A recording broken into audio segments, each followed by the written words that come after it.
প্রভাত হতেই কৃষকরা মাঠে ছুটছে ধান বোনার উদ্দেশ্যে। গ্রামের মানুষ ভোরবেলা উঠে কাজে লেগে পড়ে। সূর্য উদয়ের মাধ্যমে সকালের সূচনা ঘটে, তবে কেউ তার আগেও উঠে পড়ে। সূর্য উঠছে সবে, সোনালি রং ছড়িয়ে পড়ছে পূর্ব আকাশে। পাখির কিচিরমিচির কলতানে ঘুম ভাঙে। পাখিরা উড়ে বেড়াচ্ছে দিগন্তে। কৃষকরা কোদাল ঘাড়ে নিয়ে মাঠের পানে যাচ্ছে। কেউ ধান বুনছে, কেউ বা আইল দিচ্ছে। এমনই মুহূর্ত কেউ ফোনের ক্যামেরায় বন্দি করছে। আরে প্রহর বাবা না, কেমন আছো? কতদিন পর তোমাকে দেখতেছি, বাড়িতে আসো না নাকি? প্রহর পিছনে তাকালো, ছবি তোলা বাদ দিয়ে ফোনটা পকেটে রাখলো। গফুরকে দেখে হেসে উত্তর দিল। ভালো আছি চাচা, আপনি কেমন আছেন? হাসান কেমন আছে? লোকটার বেজার কণ্ঠ। ছেলের কথা শুনতে চাওয়াতে চোখ মুখ নিভে এলো। বলল, আমি ভালোবাসি। তার কথা আর কি কম কও, সারাদিন কই কই থাকে, খোঁজ পাওয়া যায় না। তারে মানুষ করতে পারুম না। নেশাপাতি তার রুহ ফুসফুসের সাথে মিশে গেছে। কিছু কইলে শুনে না, মা বাবার সাথে খারাপ আচরণ করে। প্রহর শুনল, একটু ভাবুক হয়ে চিন্তা ভাবনা করে ঠোঁটের কোণে তির্যক হেসে বলল, চাচা, ছেলেরে ছোট থেকে শাসন করলে তো এমন হতো না। ছোটবেলা দেখতাম আশকারা দিতেন, চাচিরে বাজে ভাষায় বকা দিলেও যেন আনন্দ পাইতেন। তখন শাসন করলে কি আর এই দিন দেখতে হতো? এখন বুঝতে পারছেন কত বড় ভুল করেছিলেন। আজকাল গ্রামে নেশার প্রভাব পড়েছে। ছোট ছেলে গুলোও নেশার খপ্পরে পড়ে জঙ্গলের আড়ালে বসে নেশায় বুঁদ হয়ে রয়। এসব হওয়ার পেছনে আশেপাশের কিছু স্বার্থলোভী মানুষেরা দায়ী, যারা টাকার লোভে হাতের নাগালে নেশার বন্দোবস্ত করে দিচ্ছে। লোকটা শুনল, চোখে মুখে অনুতপ্ত আর বিষাদের ছাপ। ঘাড়ের কোদালটা আবার ঘাড়ে নিয়ে আইল পথে হাঁটা ধরে মাঠের কাজের উদ্দেশ্যে। প্রহরও হাঁটা ধরল বাড়ির পথে। এই আইল থেকে অলিন্দনির স্পষ্ট দেখা যাচ্ছে। তাকিয়ে থাকলো কিছুক্ষণ। হঠাৎ কিছু স্মৃতি মনে পড়তেই চোখ ভিজে উঠল। কারো শূন্যতা গ্রাস করলো তাকে। এই শূন্যতা তাকে পুরায়, হৃদয়ে ক্ষত বিক্ষত করে দেয়। এই যন্ত্রণা থেকে বাঁচতে মূলত গ্রামে কম আসে। তবুও স্মৃতি আর যন্ত্রণা তার পিছু ছাড়ে না। কিছু স্মৃতি আর দুঃখ আজীবনের সঙ্গী হয়ে রয়, যাকে এক কথায় বলা যায় ব্যক্তিগত দুঃখ। বাড়ির কিছুটা সামনে আসতেই প্রহর থেমে যায়। কোথাও থেকে ফিসফিসানি কণ্ঠ ভেসে আসছে। প্রহর আশেপাশে তাকালো, চোখে তো কিছু পড়ছে না। আশেপাশে তো কেউ নেই। তবে শব্দের উৎস খুঁজতে একটু হেঁটে গেল বাম দিকে, আমলিচু বাগানের দিকে। ফিসফিসানির শব্দ বন্ধ হলো। প্রহর তীর্যক চাহনিতে তার মস্তিষ্কে মুহূর্তে ধরা খেলো। পাতা নড়ার শব্দে গাছের উপরে তাকালো। নজরে আসতেই কপালে ভাঁজ পড়লো। চোখ মুখ কুঁচকে বিরক্তি লুকিয়ে বলল, সাত সকালে গাছে কেন উঠেছিস? হাত পা ভেঙে বিছানায় পড়ে থাকার সাত জেগেছে? নাম তাড়াতাড়ি। মিথি অমনেই বসে রইল। গাছের উঁচু ডালে বসে আম খেতে খেতে বলল, আর কয়টা আম পেরেই নামছি, আপনি যান। প্রহর কপাল ভাঁজ করে তাকালো। ভয় দেখাতে বলল, চাচিকে ডাকবো? দাঁড়া, ডাকছি। মায়ের নাম শুনতেই মিথি ভয় পেল। কাচুমাচু হয়ে তড়িৎ গতিতে বলল, এই না না, প্রহর ভাই প্লিজ আম্মাকে ডাকবেন না। আম্মা জানতে পারলে আস্ত রাখবে না। রীতি, বেরিয়ে আয়। গাছের আড়ালে লুকিয়ে থাকা রীতিও কেঁপে উঠল। গাছের আড়াল থেকে বলল, আমি কিছু করিনি প্রহর ভাই, মিথি আপা আমাকে ডেকে এনেছে, দয়া করে আম্মাকে বলবেন না। এই রীতি, তুই তো সেই পাল্টি বাজ রে। প্রহর ভাই আসতেই ভয়ে পাল্টি খেয়ে গেলি। তুই না রাতে বললি সকালে যখন সবাই কাজে ব্যস্ত থাকবি তখনই আম চুরি করতে আসবো। রীতি চুপ হয়ে গেল। গাছের আড়াল থেকে বেরিয়ে দিল দৌড়। মিথি হাঁ করে তাকিয়ে রইল। বাঘের মুখে রেখে পালালো? আল্লাহ, এর চেয়ে মির্জাফরও তো ভালো ছিল। তাড়াতাড়ি নেমে আয়, নয়তো। বলার সাথে সাথে মিথি হুড়মুড়িয়ে নেমে আসলো। তাড়াহুড়ো করতে গিয়ে গাছের নিচু ডাল থেকে থপ করে পড়ে গেল। মা গো! মিথির চিৎকারে প্রহর তাকালো। সে যাওয়ার আগে পিয়াস উপস্থিত হলো। মিথি কাঁদছে আর বলছে, পাটা নিশ্চিত ভাঙ্গে গেছে। আমি আর হাঁটতে পারবো না পিয়াস ভাই। কিছু হয়নি, চুপ থাক। তুই গাছে উঠছিলি কেন? আমাকে বলতি, তাহলে পেরে দিতাম। দুঃখী মুখখানা নিয়ে বিষাদ কণ্ঠে বলল। নিজে গাছে উঠে আম পেড়ে খাওয়ার মজা আলাদা, শুধু আম্মা না দেখতে পেলে। পিয়াস আর কিছু বলল না। পায়ে হাত দিয়ে পায়ের গোড়ালি উপর নিচ করে ঘুরিয়ে টান দিল। মিথি আবারও চোখ মুখ খিচে মাগো বলে চিৎকার দিল। পিয়াস একটু সরে গেল আর বলল, ঠিক হয়ে যাবে, পা মুচকে গেছিল, এখন হাঁট। মিথি উঠে পা বাড়াতে একটু ব্যথা অনুভব করলো। পরে নিতে চাইলেও পিয়াসকে ধরে। তারপর ধীরে ধীরে হেঁটে পিয়াসের সাথে বাড়ির দিকে যায়। প্রহর কেবল চোখে তাকিয়ে দেখলো, যেভাবে দেখে চাঁদ হাতের কঞ্চিটা ফেলে যেতে যেতে আওড়ালো, চারদিকে ভালোবাসার গন্ধ পাই, কেবল আমি স্মৃতির আধারে হারিয়ে যাই। ভাগ্য খারাপ না ভালো, কপালে চাঁদের আলো না জুটলেও অমাবস্যার আধার জুটছে, এই তো অনেক। খাওয়ার সময়ে কাঠের টেবিলে সবার হাজিরা চাই, শমশের দেওয়ানের নিয়ম বলা যায়। সব ছেলে নাতনিদের নিয়ে একসাথে খাবেন। সকালে খাওয়ার সময় হয়েছে, তিনি ছেলে নাতিরা বসে পড়েছে, কেবল প্রহর আসেনি। পিয়াস মাত্র এসে বসলো। মিলন অসুস্থ, এজন্য তার বউ ঘরে খাবার নিয়ে গেল। শ্রাবণী আর নবনী দুটোতে কি নিয়ে ঝগড়া করছে। সাইদা বানু বিরক্ত হয়ে বলল, তোরা দুটোতে চুপ করবি না, নাকি লাঠির বাড়ি খাবি? সারা দিন চুরোচুরি করিস।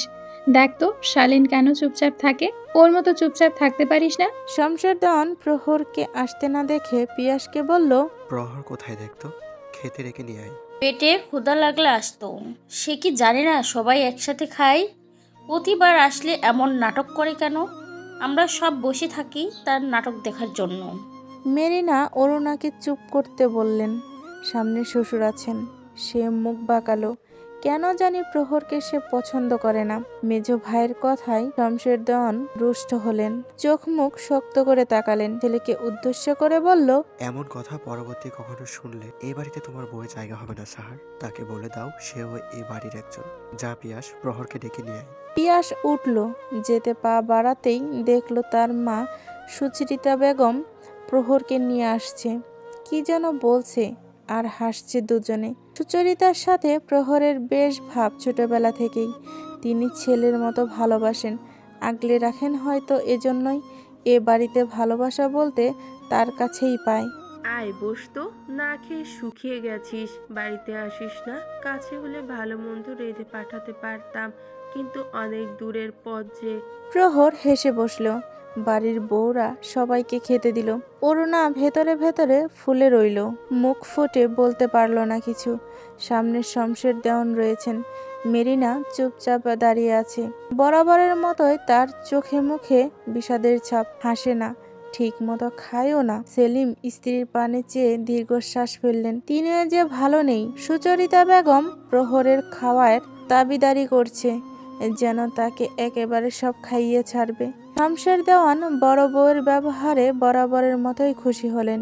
সেই প্রথম লক্ষ্মী যাকে পছন্দ করে দূরগ্রাম হতে ছেলের বউ করে নিয়ে এসেছিলেন। চালাহীন ঘরে দেখেছিলেন ছোট্ট মেয়ে বসে আছে। বউ করে আনার পর কতজনের কত কথা, কতটুকু মেয়ে কি বুঝবে সংসারের। সে মেয়ে আজ কত বড় হয়েছে, সন্তান সংসার সব আগলে রেখেছে। বিকেল হতেই মিথি আর রীতি তাদের কাজের প্রস্তুতি নিল। তবে সে কাজ কি তাদের সফল হলো? মিথি রীতিকে ডাকছে। এই রীতি, তাড়াতাড়ি আয়। রীতি আসতেই তারা যাওয়ার জন্য পা বাড়ালো। দরজার সামনে যেতেই প্রহরের মুখোমুখি হলো। প্রহর সবে তাদের বাড়িতে ঢুকছিল। দুজনকে একসাথে হন্তদন্ত হয়ে যেতে দেখে প্রহর ভুরু কুচকালো, জিজ্ঞেস করলো, কোথায় যাচ্ছিস, হাতে কি? মিথি টপ করে হাত পেছনে লুকালো, মাথা নাড়ালো। মুখে কিছু বলার আগেই রীতি ভয়ে আগেই বলে দিল, আমি কিছু জানি না প্রহর ভাই, সব মিথি আপু জানে। বলেই দিল ভো দৌড়। মিথি তাকিয়ে রইল, দাঁত কিরমির করে ধীরে ধীরে আওড়ালো, সব সময় মেয়েটা আমারে ফাঁসিয়ে দিয়ে যায়। মীর জাফরের বংশধর টুকু শুধু মীর জাফর হবে, বংশধর হলে তো আমি নিজেও। আমার এক কথা শুনতে শুনতে আমিও তেমন বলা শুরু করেছি। আমার মতে আমার বাপের বংশ মীর জাফরের বংশ, আর তার বাপের বংশ সাধু বংশ। এটা সব পরিবারের মায়েদের কথা। কি হলো, কোথায় যাচ্ছিলি? মিথি কেঁপে উঠল, ভয় পেল না, তবে কথা কাটাতে বাহানা বানাতে 1 মিনিট সময় নিল। একটু ভেবে বলল, গ্রামের ওই পাশেই যাচ্ছিলাম। কেন? ওইদিকে নাকি জাদু খেলা দেখার লোক এসেছে, এই জন্য দৌড়ে যাচ্ছিলাম যাতে শেষ না হয়ে যায়। কিন্তু মাঝখানে আপনি এসে সব ভেস্তে দিলেন। প্রহর শুনল, গভীর দৃষ্টিতে তাকিয়ে আছে। মিথি দৃষ্টি লক্ষ্য করলো, মনে মনে ভাবছে, আমার কথা কি বিশ্বাস করলো না নাকি? আরে প্রহর, ওখানে দাঁড়িয়ে আছো কেন? আসো ভিতরে আসো। প্রহর এগিয়ে আসলো। মিথি ঠায় দাঁড়িয়ে রইল। মোহনিয়া বেগম বসতে দিল, কি যেন গল্পে মাতল। মোহনিয়া বেগম মিথিকে উদ্দেশ্য করে বলল, তোর দাদিকে ডেকে আনতো, প্রহরের সাথে কি জানি কথা আছে বলেছিল। মিথির রাগ লাগলো। একে কাজ হলো না, তার মধ্যে এখন যেতে হবে ডাকতে। মিথির বিরক্তি দেখে প্রহর মনে মনে হাসলো। মিথি বোধ হয় তা খেয়াল করলো। তাকে যেন মনে মনে বকতে বকতে তরতরিয়ে বাহিরে চলে গেল। প্রহর শুধু দেখলো, তারপর আবারও গল্পে মেতে উঠল। প্রহর সিঁড়ি বেয়ে উঠে নিজের ঘরের দিকে যাচ্ছিল। সামনে কেউ একজন আসাতে হুট করে থেমে গেল। সামনে নিল নিজেকে। প্রহর, কেমন আছো? কালকে আসলে অথচ ভাবির সাথে দেখাও করলে না, কি ব্যাপার? ভাবিকে কি ভালো লাগে না? দেওর ভাবির সম্পর্ক হয় কত মধুর, অথচ তুমি। সানিয়া এগোতেই প্রহর পিছিয়ে গেল। প্রহর সানিয়ার কথায় বিরক্ত প্রকাশ করলো, সাথে রাগও হলো। কথা না বলে পাশ কেটে যেতে নিল। সানিয়া আবার পথ আটকালো। প্রহর এবার রেগে দাঁতে দাঁত চেপে বলল, মিলন ভাইকে বলবো আপনার এমন বিরক্তিকর আচরণের জন্য আমার কথা বলতে রুচিতে বাধে। সময় থাকতে ভালো হন, নয়তো এ বাড়িতে টিকতে পারবেন না।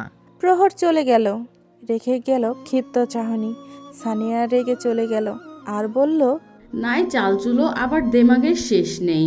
সময় আসলে শেষ দেখা যাবে, কে টিকতে পারবে আর কে পারবে না। গ্রাম মানে রাতে তাড়াতাড়ি ঘুমিয়ে যাওয়া। রাত 10টা বাজতেই গ্রামের মধ্যে কেমন শুনশান পরিবেশ। শহরের মতো মধ্যরাত পর্যন্ত কেউ জাগে না।